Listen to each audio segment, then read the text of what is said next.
The Nameless Pursuit. Introduction. For weeks, he had been running.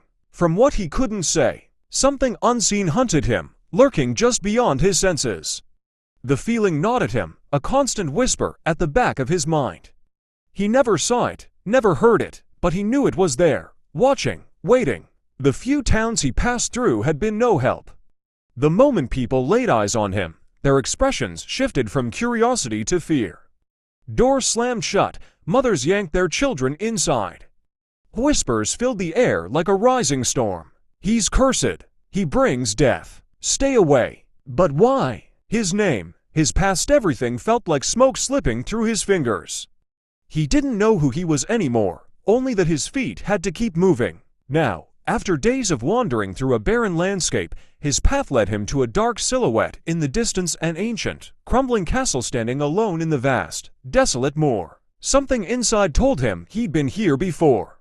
The castle. The castle loomed before him, skeletal and broken. Its towers stood like jagged teeth against the sky, its walls half-eaten by time. The wind howled through the hollow windows, carrying a scent of damp earth and decay. He pushed open the rusted gates. The groan of metal echoed into the emptiness. Inside, the great hall lay in ruin, shattered glass crunched beneath his boots. Torn banners hung limply from the walls, and the floor was slick with moss and rainwater. This place had been abandoned for centuries, and yet it felt alive. He wasn't alone. Something watched him. Then he saw it half buried in the mud near the entrance, a locket.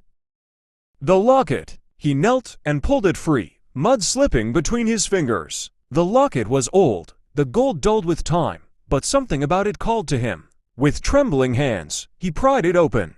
Inside was a tiny, faded portrait of a young woman with sorrowful eyes. Her gaze held a strange familiarity, as if she knew him. And beneath the portrait, a name was engraved. Elira. A memory forgotten. A chill ran down his spine. The name, he knew it. A flicker of a memory, just out of reach. A voice calling his name. A hand slipping from his grasp. A promise made and broken. His breath hitched. The wind howled louder. Then, behind him, something moved. A memory unfolds. Pain lanced through his skull as memories surged forward. A grand hall, once filled with warmth and laughter. Elira, standing before him, her eyes filled with fear. Torches lighting up the night, shadows closing in. A betrayal, a curse. The townspeople had been right to fear him. He wasn't running from something. He was the thing they feared.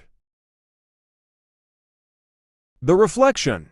He stumbled backward, knocking over an old, cracked mirror leaning against the wall. His own reflection stared back at him, only it wasn't just him. The face looking at him shifted, flickering between his own and something. Unnatural. Hollowed eyes. Twisted features. A being neither fully human nor fully beast. His stomach lurched. He had become something else. Something cursed.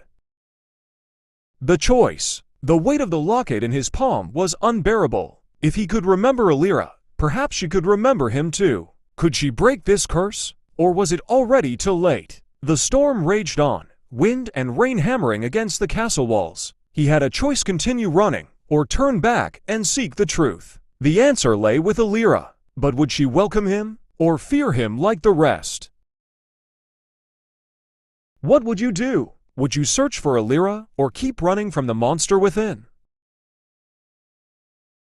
Teaching elements for word wave. 1. Vocabulary. Loomed V. Appeared as a large and threatening shape. Desolate edge, empty, abandoned, and lifeless. Tarnished edge, dull or discolored over time. Betrayal N. An act of disloyalty or treachery. Flicker V. To move quickly and unsteadily. 2 idioms and phrases. Like a rising storm, gives a situation growing worse or more intense. Slipping through his fingers gives losing something he can't hold on to. Face what he had become gives confront the truth about himself. 3. Discussion question. If you were in his place, would you try to find Elira, or keep running?